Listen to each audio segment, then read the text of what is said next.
Buenas noches a todos, buenas noches a los que están conectados, a los que van a ver este video más adelante grabado. Les damos la bienvenida a este estudio del Evangelio de Juan. Continuamos con el Evangelio de Juan. Seguimos en el capítulo 12.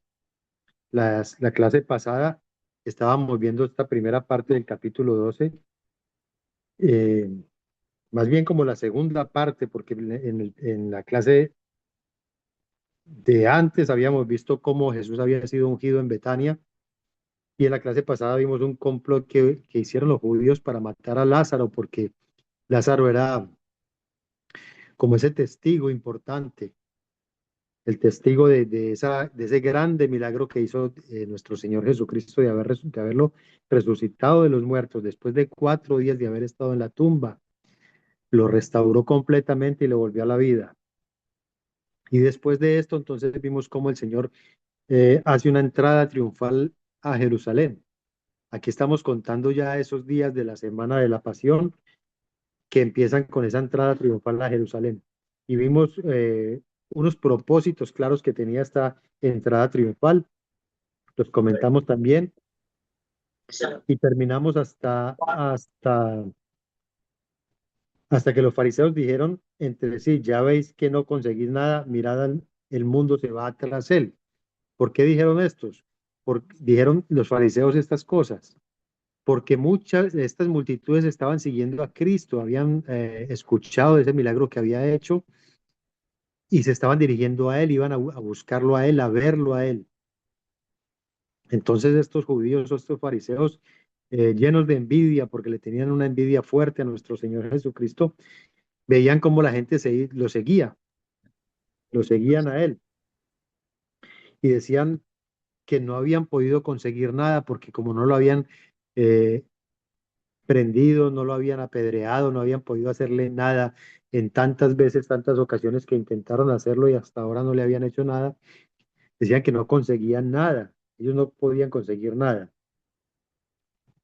Entonces, después de estas palabras, viene otro pasaje que dice que unos griegos buscan a Jesús. Vamos a leer este pasaje del versículo 20, del 20 al 26. Vamos a leer primero esta parte 20 al 26 y analizamos lo que aquí dice. Unos griegos buscan a Jesús. Entonces vamos a leer este pasaje de Juan capítulo 12. Versículo 20. Había ciertos griegos entre los que habían subido a adorar en la fiesta. Estos, pues, se acercaron a Felipe, que era de Bethsaida de Galilea, y le rogaron diciendo, Señor, quisiéramos ver a Jesús. Felipe fue y se lo dijo a Andrés. Entonces Andrés y Felipe se lo dijeron a Jesús. Jesús le respondió diciendo, ha llegado la hora para que el Hijo del Hombre sea glorificado. De cierto os digo que si el grano de trigo no cae en la tierra y muere, queda solo, pero si muere lleva mucho fruto. El que ama su vida la perderá, y el que aborrece su vida en este mundo para vida eterna la guardará. Si alguno me sirve, sígame, y donde yo estuviere, allí también estará mi servidor. Si alguno me sirviere, mi Padre le honrará. Vamos a analizar esta primera parte, vamos a ver qué nos dice el comentario acerca de esto. Dice entonces que había ciertos griegos entre los que habían subido a adorar a la fiesta, en la fiesta. ¿Recuerdan de qué fiesta se está hablando aquí en este punto? Y para nosotros pues debe ser muy claro porque estamos hablando de la última semana de nuestro Señor Jesucristo, la semana de la Pasión. Así que en esa semana se iba a sacrificar el Cordero Pascual. Esta es la fiesta de la Pascua.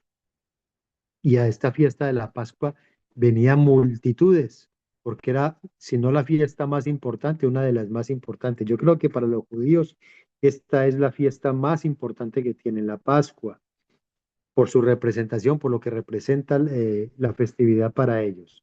Dice que había unos griegos entre los que habían subido a adorar en la fiesta. No nos dice claramente quiénes eran estos griegos.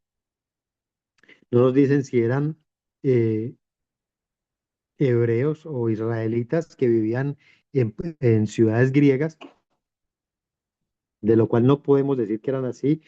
Nos dice que eran griegos, entonces podemos intuir que estos eran prosélitos. Prosélitos era todo aquel que no fuera del pueblo de Israel, pero que aceptara todas las leyes del pueblo de Israel, que aceptara convertirse al Dios, al único Dios, al Dios de los israelitas. Entonces estas gentes aceptaban eso y lo llamaban prosélitos. A estas personas solo se les permitía entrar hasta el patio de los gentiles, porque eran llamados los gentiles, pero ya convertidos a, a, esta, a estas costumbres de los israelitas. Probablemente esta sea la mejor explicación para esto porque dice griegos. Entonces, muy seguramente eran prosélitos y a esta festividad llegaba la mayoría del pueblo de Israel que podía llegar a la fiesta y todo aquel prosélito que se había convertido, porque venían a celebrar esa Pascua. Y como ya estaban cumpliendo las leyes de estos judíos, entonces ellos también tenían que estar ahí. Y estos griegos entonces se acercaron a Felipe, que era de Bethsaida de Galilea, y le rogaron diciendo, Señor, quisiéramos ver a Jesús. ¿Por qué a Felipe? No sabemos exactamente por qué a Felipe. Aquí no nos dice nada de por qué, pero tal vez como Felipe era de Galilea, que era al norte de Samaria, mucho más al norte de Jerusalén o de Judá, probablemente estaban mucho más cerca de donde vivían, donde habitaban estos griegos, y seguramente eran ellos más conocidos para los griegos estos. Entonces, pero realmente las escrituras no nos dicen por qué se le acerca a Felipe.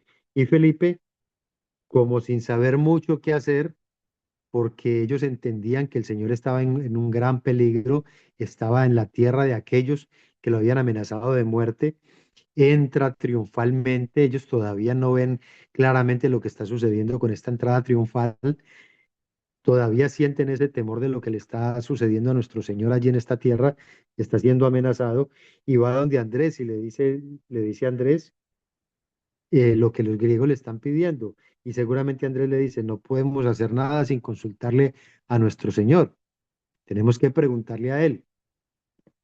Entonces dice el versículo 22, Felipe fue y se lo dijo a Andrés, entonces Andrés y Felipe se lo dijeron a Jesús.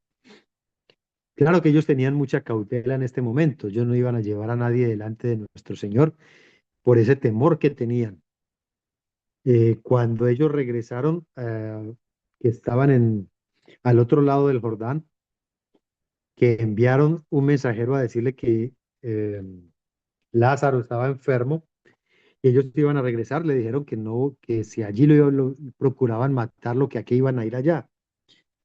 Y aparte no había muerto Lázaro, Lázaro solamente estaba enfermo y ellos tenían en su mente que el Señor podía hacer algo desde donde estaba. No tenía necesidad de ir hasta allá, pero no comprendían todo el plan que el Señor tenía. Por eso, desde ahí ellos tenían ese temor de estar en Judea. Por eso ellos lo consultan. Y antes de llevar a estos griegos delante del Señor, más bien van y se lo preguntan a él mismo. Entonces le preguntan, volvemos a leer el 22. Felipe fue y se lo dijo a Andrés. Entonces Andrés y Felipe se lo dijeron a Jesús.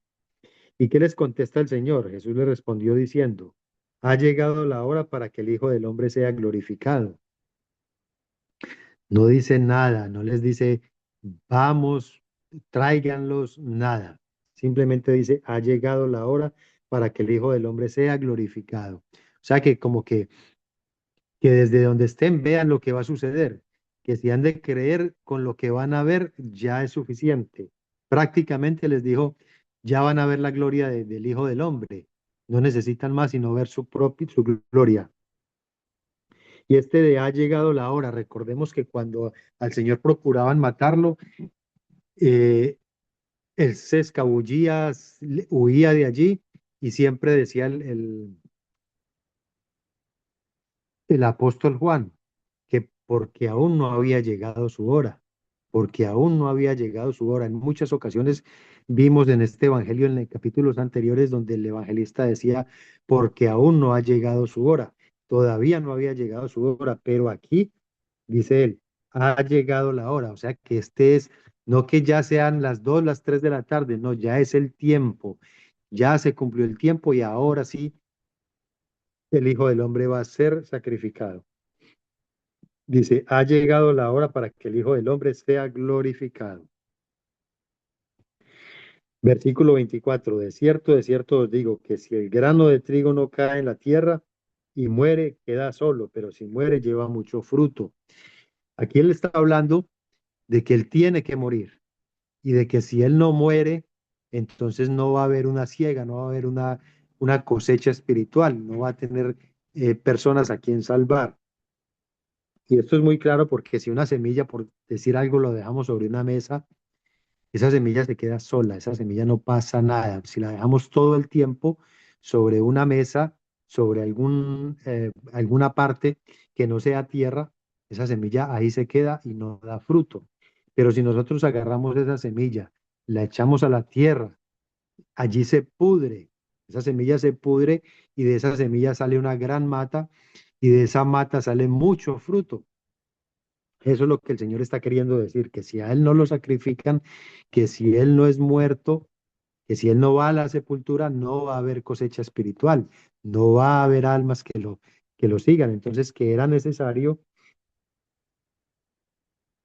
dice el versículo 24, de cierto os digo que si el grano de trigo no cae en la tierra y muere, queda solo, pero si muere, lleva mucho fruto. Así que era necesario que Él muriera para poder llevar mucho fruto, fruto espiritual, muchos salvos. Porque es la manera en que el Padre y el Hijo el Padre, Hijo y Espíritu Santo habían planificado que esta era la manera de salvar al mundo.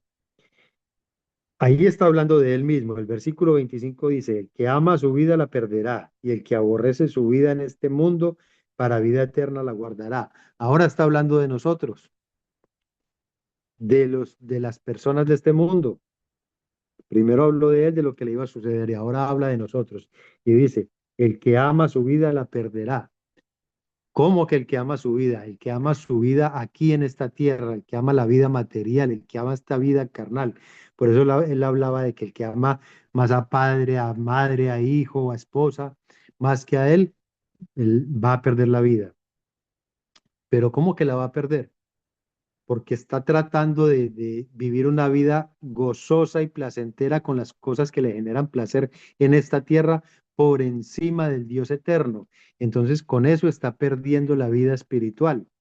Esto es una especie de trabalenguas que hay que desenvolverlo un poquitico, porque dice el que ama su vida la perderá. Entonces está hablando de que el que ama la vida carnal, física, el que ama más las cosas de este mundo, va a perder la vida espiritual, porque escogió las cosas de este mundo y se olvidó de amar a nuestro Dios, a nuestro Padre eterno, a Jesucristo. Se olvida de eso, entonces pierde la vida eterna, porque el Señor reclama de nosotros lealtad, que si nosotros decidimos seguirlo, nosotros seamos leales a Él y que respondamos en obediencia a todo lo que Él nos pide. Entonces, lo que Él nos pide es morir a este mundo.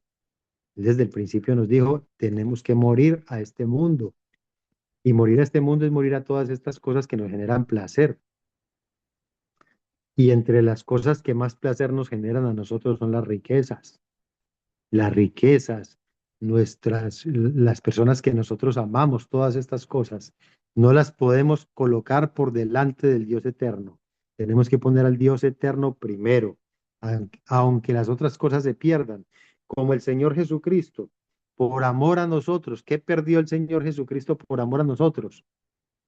Todo, hasta su vida misma, todo lo entregó. A él no le importó todas sus riquezas porque es el dueño de todo. Y él renunció a todo eso para venir aquí a humillarse por cada uno de nosotros. Por eso él nos pide que nosotros también debemos morir a nosotros mismos como él murió a él mismo por amor a nosotros. Pero después de esa muerte de él, después de haber renunciado a todo lo que él era, renunciado de manera voluntaria para venir a humillarse aquí por nosotros, fue glorificado, recibió su corona. Y eso es lo que el Señor nos dice, nosotros vamos a recibir una corona allá en los cielos, pero si nosotros le mostramos lealtad a Él, si no le mostramos lealtad al mundo, si soltamos las cosas del mundo y nos declaramos leales a Él. De eso se trata este versículo 25, donde dice, el que ama su vida la perderá, y el que aborrece su vida en este mundo para vida eterna la guardará. Así que la segunda parte casi que lo explica. El que aborrece su vida en este mundo, aborrecer es no amar esa vida, no sufrir por esta vida, es que nosotros queremos esto, queremos aquello, amamos esto o amamos lo otro. No, hay que aborrecerla. Aborrecerla es, no importa si lo tengo o no lo tengo, lo más importante para nosotros es la vida eterna, porque dice que el que aborrece su vida en este mundo para vida eterna la guardará. Entonces está guardando la vida eterna, está guardando todo lo que hay aquí, renunciando a todo.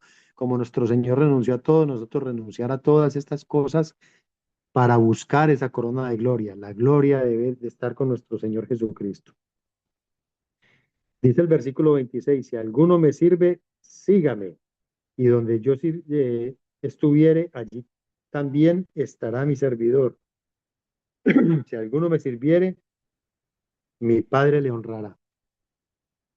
Así que si nosotros queremos servir a nuestro Señor, Él dice que lo sigamos. ¿Qué es seguirlo? Obedecerlo en todo, obedecer en todo lo que Él ha mandado, todos sus mandamientos. Y donde yo estuviere, allí también estará mi servidor. Así que si nosotros estamos sirviendo aquí, estamos con Él allá en la eternidad, estamos con Él en la gloria, porque le estamos sirviendo a Él, estaremos donde Él está. Allí también estará mi servidor. Si alguno me sirviere, mi Padre le honrará. Si nosotros le servimos al Dios, a Jesucristo, el Padre nos va a honrar a nosotros porque nosotros honramos a su Hijo. Y el Padre desea que nosotros honremos y amemos al Hijo. Porque honrando al Hijo, honramos al Padre y el Padre nos honrará a nosotros. Con estas palabras, el Señor dejó esto el pasaje de estos griegos que lo buscaban, dijo estas palabras. Y después, en el siguiente pasaje que va del 27 al 36, lleva por título Jesús anuncia su muerte. Y vamos a leer lo que dice este pasaje. Versículo 27. Ahora está turbada mi alma. ¿Y qué diré? Padre, sálvame de esta hora. Mas para esto he llegado a esta hora. Padre, glorifica tu nombre. Entonces vino una voz del cielo. Lo he glorificado y lo glorificaré otra vez. Y la multitud que estaba allí y había oído la voz decía que había sido un trueno. Otros decían, un ángel le ha hablado. Respondió Jesús y dijo, no ha venido esta voz por causa mía, sino por causa de vosotros. Ahora es el juicio de este mundo. Ahora el príncipe de este mundo será echado fuera. Y yo, si fuere levantado de la tierra, a todos atraeré a mí mismo. Y decía esto dando a entender de qué muerte iba a morir. Le respondió la gente, nosotros hemos oído de la ley que el Cristo permanece para siempre. ¿Cómo pues dices tú que es necesario que el Hijo del Hombre sea levantado? ¿Quién es este Hijo del Hombre? Entonces Jesús les dijo, aún por un poco está la luz entre vosotros. Andad entre tanto que tenéis luz, para que no nos sorprendan las tinieblas, porque el que anda en tinieblas no sabe a dónde va. Entre tanto que tenéis la luz, creed en la luz para que seáis hijos de luz. Vamos a ver entonces qué dice este pasaje. Dice el Señor, ahora está turbada mi alma, versículo 27, ahora está turbada mi alma. ¿Y qué diré? Padre, sálvame de esta hora, mas para esto he llegado a esta hora. Padre, glorifica tu nombre. Entonces dice el Señor que está turbada su alma. Claro, y esto nos lo recuerda más adelante en Getsemaní, cuando él estaba bien turbado por este momento que tenía que pasar, porque él estaba cargando el pecado de la humanidad desde el pasado, desde que empezó la humanidad hasta que se termine la humanidad, estaba cargando con los pecados de todos nosotros. El que nunca conoció pecado se hizo pecado por nosotros. Entonces él tenía que pasar este momento. Y claro, su alma estaba turbada, quiere decir que él mismo estaba en un momento muy difícil y en esas palabras que él dijo en Getsemaní, si es posible, pasa de mí esta copa. Podíamos sentir nosotros, o vamos a ver nosotros cuando veamos ese pasaje, cuán turbada estaba su alma en ese momento. Era muy difícil para él hacerse pecado. Era muy difícil para él eh, que nunca había cometido un solo pecado, echarse encima todos los pecados de esta humanidad, todos completitos. Entonces dice que ahora está turbada mi alma. ¿Y qué diré? Está turbada, está muy mal, se siente mal, pero ¿y qué va a decir? Padre, sálvame de esta hora. Es como haciendo esa pregunta. ¿Voy a decir esto? ¿Voy a pedirle al Señor que me salve de esta hora? Aunque sabía que el Dios del cielo lo podía salvar, pero dice en la siguiente parte del versículo, mas para esto he llegado a esta hora. Padre, glorifica tu nombre. Para eso el Señor había venido a esta tierra. Él sabía, él conocía claramente el propósito y por más que lo conociera, claro que su alma se podía turbar. Sabemos que él era hombre, sabemos que era humano, pero que también era Dios. Conocía todo el plan, pero sentía como humano. Alguien lo compara como cuando uno se tiene que someter a una cirugía. Toda cirugía conlleva un riesgo. Toda cirugía conlleva un riesgo cuando se trata eh, de una cirugía donde necesita anestesia, porque cualquiera se puede quedar allí. Pero una persona sabe que tiene que ir a la cirugía porque la necesita, porque es de vida o muerte. En el momento en que va a llegar la cirugía puede pensar, ¿y no será que puedo evitarla? Porque no quiere, sabe que la necesita, pero no quiere pasar por ella. Si es posible no pasar por ella, lo evitaría. Alguien comparó este momento de nuestro Señor Jesucristo con eso mismo. Sabe que tiene que ir a la muerte, sabe que esa es la manera en que salvará al mundo, pero también se siente turbado por eso y piensa que puede ser posible salirse de ella, aunque siendo Dios conoce que esta es la única manera posible de que nosotros tengamos salvación. Así que Él no está en este momento pidiéndole al Padre, sálvame de esta hora, sino que está preguntando, ¿qué diré? Sálvame, Padre, sálvame de esta hora. Pero Él tenía muy claro a qué había venido. El versículo 28 continúa, entonces vino una voz del cielo porque él le dice, Padre, glorifica tu nombre. Glorifica tu nombre, lleva adelante tu plan y muéstrale a este mundo tu poder. Dice, Padre, glorifica tu nombre. Entonces vino una voz del cielo. Lo he glorificado y lo glorificaré otra vez. El Dios del cielo volvió a hablar. ¿Ustedes recuerdan cuando fue bautizado que se abrieron los cielos y una gran voz dijo, este es mi Hijo amado en quien me complazco? Este es mi Hijo amado. Allí se escuchó por primera vez delante de nuestro Señor Jesucristo esa gran voz del cielo. Después hubo otro momento en el monte de la transfiguración cuando también se escuchó esa voz que él dijo, este es mi Hijo amado, a él escuchen. Y la gente escuchó esa voz. Y otra vez aquí se escucha esa voz, otra vez diciendo, lo he glorificado y lo glorificaré otra vez. Así que en estas tres veces, de estas tres maneras, el Señor ha glorificado al Hijo. Pero no solamente en esto, también en todos los milagros que el Señor hizo, en todas las señales, en esa demostración de poder. Porque nadie que esté en esta tierra, si el Dios del cielo no está con él, puede hacer los milagros que el Señor hizo. Así que el Señor se estaba glorificando y estaba glorificando al Hijo por medio de los milagros, de todas las señales que él hizo, de todas las palabras que él habló, que venían del Padre, y en estas veces que él habló diciendo que él es su Hijo amado y que lo ha glorificado y que lo va a volver a glorificar. ¿Cómo lo va a volver a glorificar? Cuando sea levantado, cuando los lleve a su reino de regreso. Así que por eso el Señor, el Dios del cielo habla.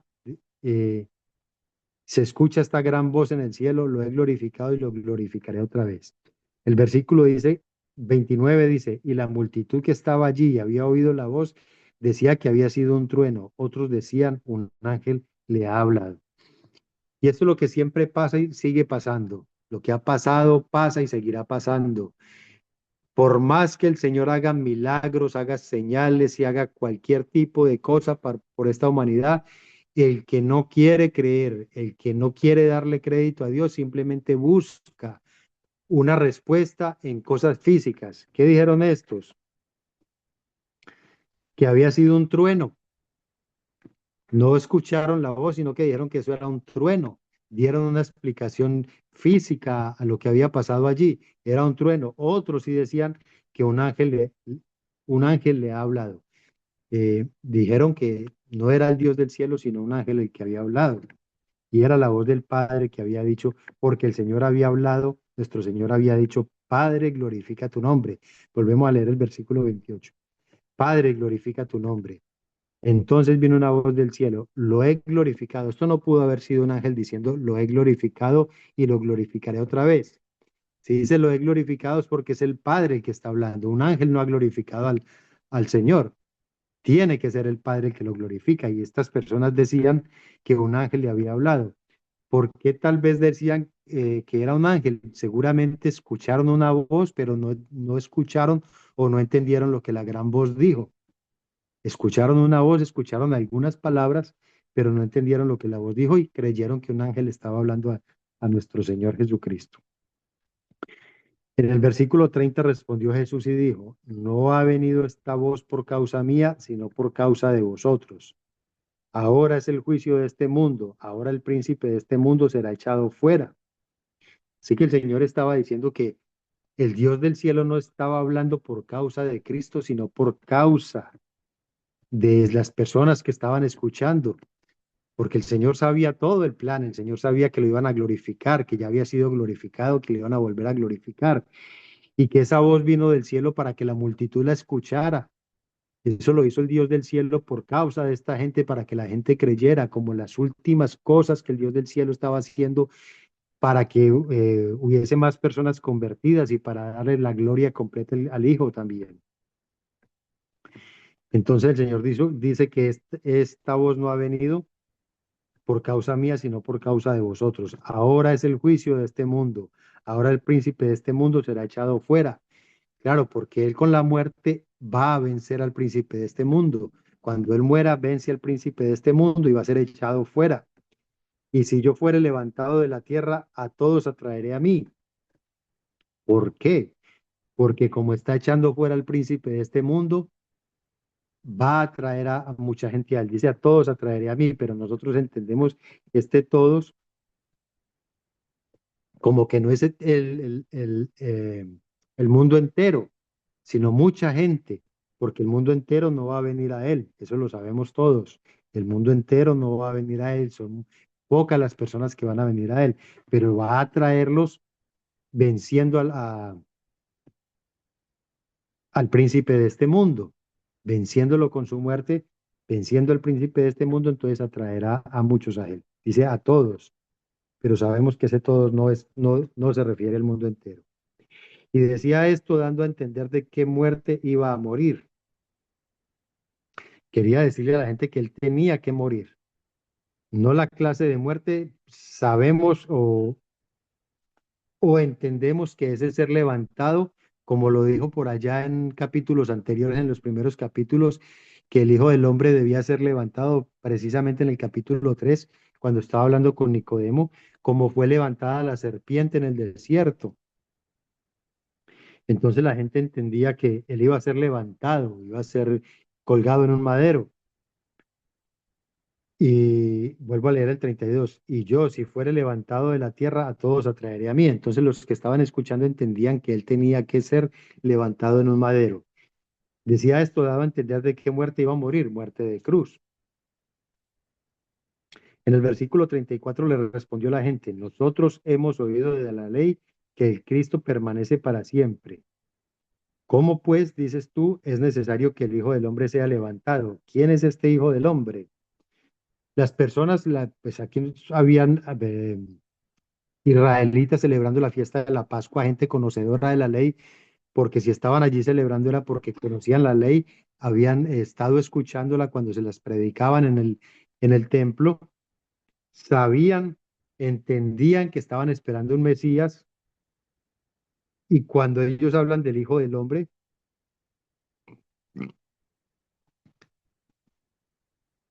le respondió la gente, nosotros hemos oído de la ley que el Cristo permanece para siempre. ¿Por qué ellos hablan del Cristo? Porque el Señor aquí antes había hablado del Hijo del Hombre y ellos entendían por el Hijo del Hombre, como habíamos visto también en capítulos anteriores, que era la profecía de Daniel en el capítulo 7 donde hablaba de uno como hijo de hombre. Entonces ellos entendían que cuando él hablaba del hijo del hombre, se estaba refiriendo al Mesías. Y dice, Mesías o Cristo significa lo mismo. Entonces esta gente dice, nosotros hemos oído de la ley que el Cristo permanece para siempre. ¿De dónde habían escuchado esto? Salmos, Ezequiel, Daniel, Isaías hablan de esto, que el reino de David iba a ser para siempre.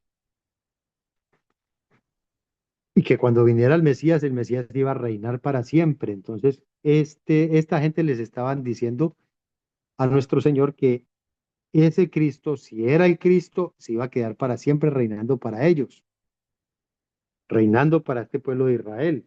Entonces ellos decían, ¿cómo pues tú dices es necesario que el Hijo del Hombre sea levantado? ¿Cómo dices que tienes que morir, que te van a crucificar si el Mesías permanece para siempre? Y al final de este versículo, este es el versículo 34, dice, ¿quién es este Hijo del Hombre? No están diciendo quién es este que tiene que reinar y que no va a ser levantado como tú. No están diciendo quién entonces eres tú, qué clase de hijo de hombre eres tú, que estás diciendo que tienes que morir cuando las escrituras hablan de que tiene que permanecer para siempre. Pero como ellos tenían en su mente que ese reino era un reino terrenal, que era un Mesías terrenal, un Mesías político, religioso, guerrero, que venía a librarlos del yugo de los romanos, entonces pensaban que cuando ese Cristo viniera iba a ser permanecer aquí en la tierra y los iba a librar a ellos de todo eso. Ellos no entendían que primero venía a rescatarnos de la esclavitud del pecado, no lo podían entender. Y entonces reclamaban, ¿qué clase de Mesías te proclamas? Si vas a morir, ¿qué clase de Mesías te estás proclamando tú mismo? Entonces Jesús les dijo, aún por un poco está la luz entre vosotros, andad entre tanto que tenéis luz, para que no os sorprendan las tinieblas, porque el que anda en tinieblas no sabe a dónde va. Entre tanto que tenéis la luz, creed en la luz para que seáis hijos de luz. El Señor se sigue proclamando como la luz. Recordemos que desde el primer capítulo, Juan decía, la luz vino al mundo, la luz de los hombres vino al mundo, y los hombres no lo recibieron. Entonces él dice, aún por poco está la luz entre vosotros, él mismo es la luz. Dice, aún por un poco de tiempo voy a estar aquí entre ustedes. Aprovechen que hay luz y anden en la luz, anden en mí, para que no os sorprendan las tinieblas, para que las tinieblas no los lleven al castigo eterno, al juicio divino, para que salgan de esas tinieblas y puedan ver con claridad. El que anda en tinieblas no sabe a dónde va. Estas personas que andan en tinieblas, como cuando nosotros andábamos en tinieblas y no sabíamos que íbamos derechito al infierno, hasta que nos proclamaron la verdad fue luz para nuestros ojos, nos abrió nuestras vistas, pudimos ver la verdad y la verdad nos libró, pero cuando andábamos en tinieblas no sabíamos para dónde íbamos. Así les está diciendo nuestro Señor, el que anda en tinieblas no sabe a dónde va. Y eso es muy cierto, las personas que andan en tinieblas no saben el destino que les espera. Entre tanto que tenéis la luz, creed en la luz para que seáis hijos de luz. Entre tanto que el Señor estaban allí, aprovechen lo que les está hablando, aprovechen lo que les está diciendo para que sean hijos de luz, para que sean hijos de luz como todo aquel que es salvo que es hijo de luz. Vamos a ver cómo estamos de tiempo. Creo que ya no alcanzamos a comentar el siguiente pasaje. Vamos a leerlo para que sepamos de qué se trata el siguiente pasaje y dejamos hasta ahí.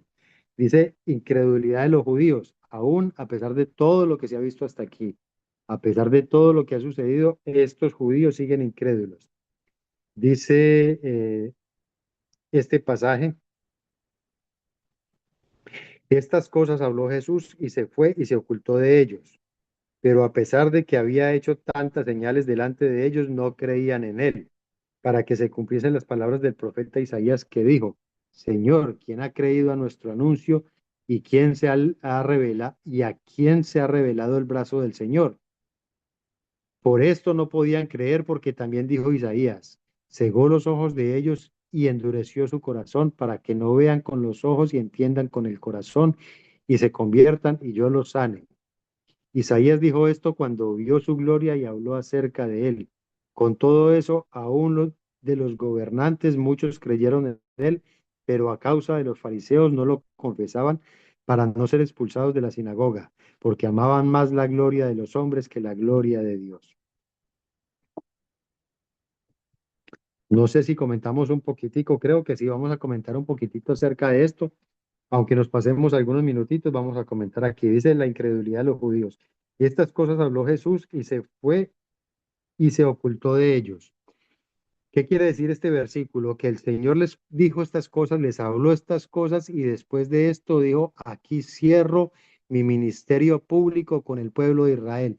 Hasta aquí les hablo, ya me oculto de ellos, porque la próxima vez que me vean en multitud es para que lo juzguen a él, para la muerte de él, porque cuando él fue juzgado, él no dijo nada, no habló nada, así que no les volvió a hablar más a las multitudes.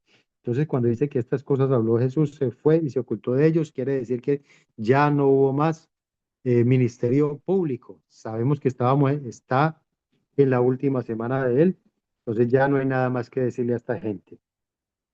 Dice el versículo 37, pero a pesar de que había hecho tantas señales delante de ellos, no creían en él. Todas estas señales que hizo. Por eso muchas veces cuando algunas personas piensan que deberían de haber más milagros y señales para que la gente crea, siempre se dice, mire, aún en las escrituras se habla, ni con las señales creyeron estos judíos, ni el Señor haciéndole señales allí delante de ellos, que fueron muchísimas señales que hizo, la gente no creía. La gente no va a creer a no ser de que el Espíritu Santo obre en sus corazones. Y esto estaba sucediendo con estas personas aquí. No creyeron en él a pesar de todo lo que había hecho y a pesar de ese milagro grandioso que hizo con la resurrección de Lázaro, que muchos habían creído en él por causa de esa resurrección. Dice el versículo 38, para que se cumpliese la palabra del profeta Isaías que dijo, Señor, ¿quién ha creído a nuestro anuncio y a quién se ha revelado el brazo del Señor? Cuando dice el profeta Isaías, ¿quién, quién ha creído a nuestro anuncio? No está diciendo a nosotros, a ti y a mí, al Dios eterno y a mí. Él no está hablando de quién nos ha creído a nosotros, él está diciendo quién ha creído a nuestro anuncio, el anuncio de los profetas, que es palabra de Dios, a la palabra que el Dios eterno les mandó que dijeran, anuncio eran las palabras que ellos estaban hablando y cuando ellos hablaban la gente sabía que era palabra de Dios. Entonces por eso dice, ¿quién ha creído a nuestro anuncio? Al anuncio de los profetas, no que él sea, que el profeta Isaías sea igual a Dios. ¿Y a quién se ha revelado el brazo del Señor? ¿A quién se ha revelado el brazo del Señor? Cuando habla de a quién se ha revelado el brazo del Señor, está diciendo a quién se ha revelado el poder del Dios eterno. O sea, quienes han creído por el poder que ha demostrado el Dios eterno, quienes han podido creer en esa revelación maravillosa. Entonces fueron muy poquitos los que creyeron en esa revelación en ese tiempo y quienes ¿quién ha creído a nuestro anuncio? Fueron muchos los que se negaron a creer a ese anuncio. Por esto no podían creer porque también dijo Isaías, otra profecía de Isaías. Esta primera profecía que acabamos de leer está en el capítulo 53, 53:1 del libro de Isaías. Y esta otra es Isaías 6:10, donde dice, por esto no podían creer porque también dijo Isaías, cegó los ojos de ellos y endureció su corazón, para que no vean con los ojos y entiendan con el corazón y se conviertan y yo los sane. ¿Qué pasaba aquí? Que estas personas eran muy rebeldes, personas de corazón rebelde. Y por esa rebeldía, por ese corazón tan duro, el Señor les endurecía más el corazón para que de pronto no tuvieran la oportunidad de de regresar al Señor y que el Señor los sanara, porque tenían un corazón demasiado duro, tan duro que en varias ocasiones intentaron apedrear a nuestro Señor Jesucristo viendo las obras que él estaba haciendo. Entonces el Señor desde el principio sabía que a estas personas que tenían el corazón duro se los iba a endurecer más y los iba a enceguecer para que no pudieran ver, para que viendo no pudieran ver. Esto nos recuerda el pasaje del faraón, cuando Moisés fue a hablar con el faraón y ese faraón tenía su corazón duro y endurecía su corazón y el Señor se lo endurecía cada vez más, porque era un hombre muy orgulloso. demasiado orgulloso, tanto que se creía igual a Dios, al Dios de los egipcios.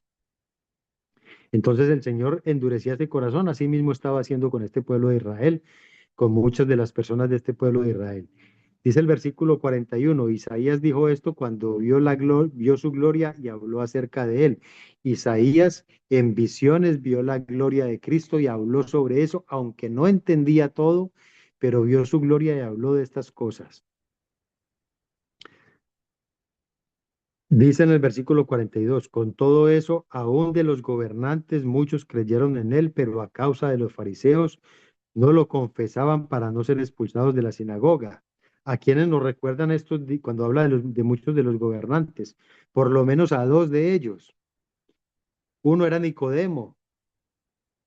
Recordemos que Nicodemo fue de noche para no ser visto, para que no lo expulsaran de la sinagoga viéndolo hablando, porque lo vieran hablando con nuestro Señor Jesucristo.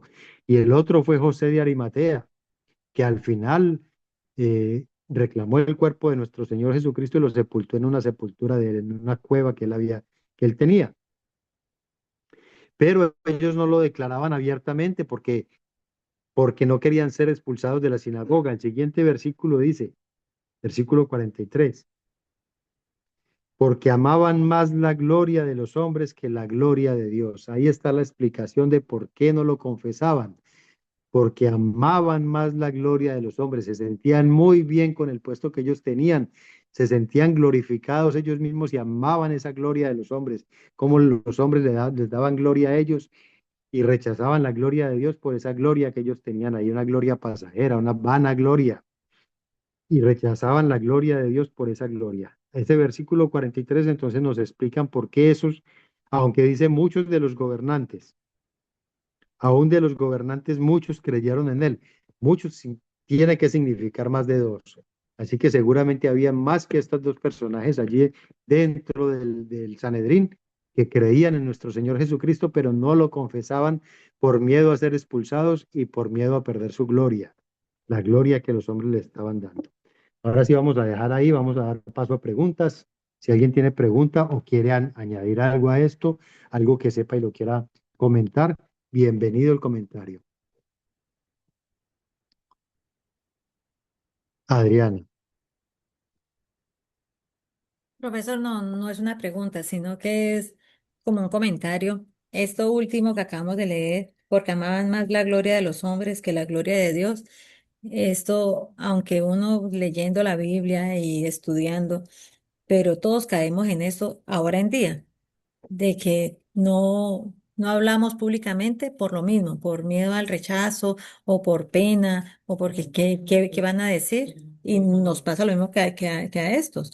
Amamos más la gloria de los hombres, quedar bien con los hombres que quedar bien con el Señor. Así es, todas estas cosas que se están viendo aquí, todas las cosas que nosotros vemos en las escrituras, sucedió con el pueblo de Israel y algunas de ellas con los gentiles. El caso de Hechos y de las cartas de los apóstoles. Pero esto se repite y se repite y se repite y toda la vida va a ser lo mismo. En este plano donde nosotros estamos, donde nos movemos, sabemos que a nosotros a veces nos da vergüenza en algunas partes hablar y confesarnos como cristianos. Y hay personas que tienen un estatus aún altísimo y pueden ser cristianos, pero se avergüenzan de confesarlo delante de los demás porque como que no lo ven normal, no lo ven bien.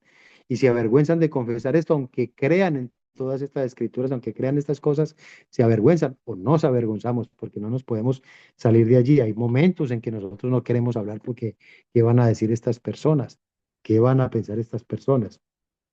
Y cuando el Señor nos habla de que tenemos que aborrecer nuestra vida, nosotros tenemos que aborrecer aún eso. Al Señor lo rechazaron. El Señor mismo, el Dios eterno, predicando en esta tierra y lo rechazaron de tal manera que lo crucificaron. ¿Qué esperamos nosotros? Que nos acepten todo el tiempo. No podemos esperar eso. Pero sin embargo nos sentimos así. tenemos que pedirle al Señor esa valentía, tenemos que pedirle al Señor que transforme de tal manera nuestros corazones, que nos llene de su Santo Espíritu para que nosotros tengamos ese valor, ese denuedo de hablar de la palabra en todo tiempo, en todo momento, sin avergonzarnos de él, sin avergonzarnos de creer en esto. Como decía Pablo, porque no me avergüenzo del Evangelio. Pablo lo declaraba abiertamente delante de gente, filósofos de aquella época en Grecia, que se creían que tenían la verdad. Y él les decía, yo no me avergüenzo de lo que yo estoy predicando porque sé que es verdad. Y no me avergüenzo aunque ustedes crean que esto es una utopía, que ustedes crean que esto es una mentira. Ustedes que son filósofos y pensadores, que aman la verdad, que aman el conocimiento. Yo les digo, esta es la verdad y no me avergüenzo de ella. Asimismo, tendríamos que estar nosotros aquí en este momento, en este punto donde estamos. Así que sí, eso es muy cierto. Aún hoy nos avergonzamos de esto. ¿Alguien más tiene Hermano algo que, Bernardo, hermana Mari? también un comentario pequeño, la incredulidad y la ceguera de toda esta gente religiosa. Anoche hablábamos en el estudio de los judíos, de cómo ellos bien arraigados a esa creencia que no querían a los gentiles o que querían judaizarlos, querían que se circuncidaran y querían que siguieran todos los ritos de la ley de ellos, todo lo que ellos hacían. Y el apóstol Pablo era el que les decía que no, ya no estábamos bajo la ley, sino bajo la gracia. Y aquí vemos la incredulidad y la ceguera de los meros religiosos, que aunque vieron a nuestro Señor Jesucristo, aunque vieron todo lo que Él hizo, lo tuvieron ahí y no le creyeron porque creo que ya era como una profecía, como usted dijo, se tenía que cumplir todas las profecías y esa es una de ellas, el que los mismos religiosos eran incrédulos, no iban a aceptar al Señor, lo iban a rechazar y por ende pues lo crucificaron. Pero es bien hermoso seguir recordando estas verdades, recordando lo que Él sufrió y Él es nuestro ejemplo a seguir, esa valentía que Él tuvo, que dio su vida. Nosotros debemos de también de ser valientes, no ser cobardes y que sea el Espíritu de Dios en cada uno de nosotros para hablar en nuestra familia. No tenemos que salir fuera, sino en nuestra familia hablar y dar el testimonio, no nada más hablar, sino dar el testimonio con nuestra vida de que verdaderamente amamos al Señor y que verdaderamente lo estamos siguiendo, que verdaderamente queremos servirle y dar nuestra vida también, dar nuestra vida como Él la dio. Amén, Bueno, ese es entregarnos por mi completo. comentario. La hermana Mari estaba comentando ahí algo cuando el apóstol Pablo en Gálatas le dice Gálatas insensatos, porque Ujú, estaban volviendo a las costumbres judías, cuando les decía, ustedes empezaron por el espíritu y ahora van a volver a la carne. ujú, Sigan lo que aprendieron de nosotros. Y en alguna parte también Pablo decía, imítenme a mí como yo imito a nuestro Señor Jesucristo. Y esto es lo que nosotros debemos hacer. ¿Qué hizo el Señor Jesucristo? Nosotros debemos imitar es a nuestro Señor Jesucristo y no creer en las religiosidades. Ninguna religiosidad va a salvar a ujú, nadie, a nadie.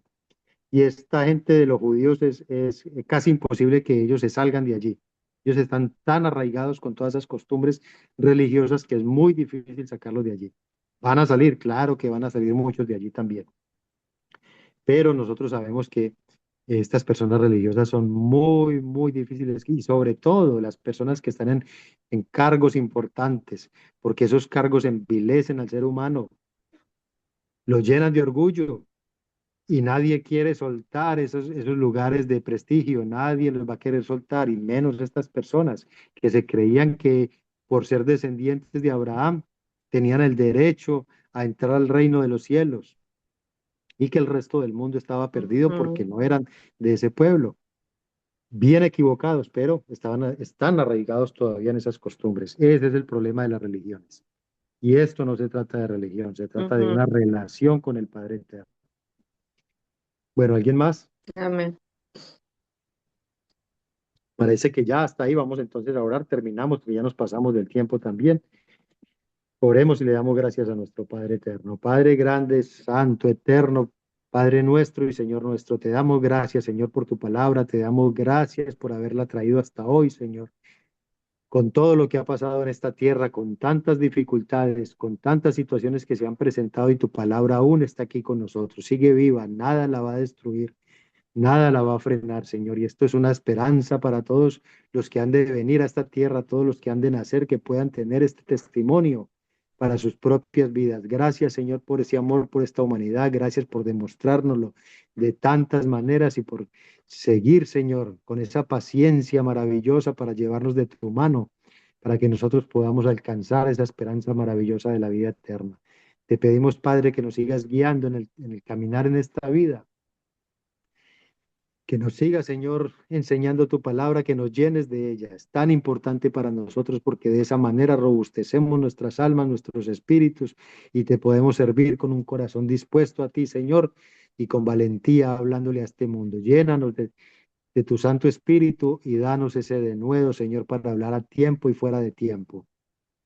Que son muchas las personas allá afuera que no han escuchado tu palabra, que aún no han entendido tu verdad y hay una necesidad grande en medio de esta oscuridad, la oscuridad que vive este mundo. Padre, te damos las gracias, te pedimos que nos bendigas, que nos permitas una noche de descanso, que mañana tengamos un día para darte gloria a ti también, Señor, donde quiera que vamos. Te lo pedimos en el nombre grande, santo y poderoso de Cristo, nuestro Redentor y Salvador. Amén. Amén. Amén.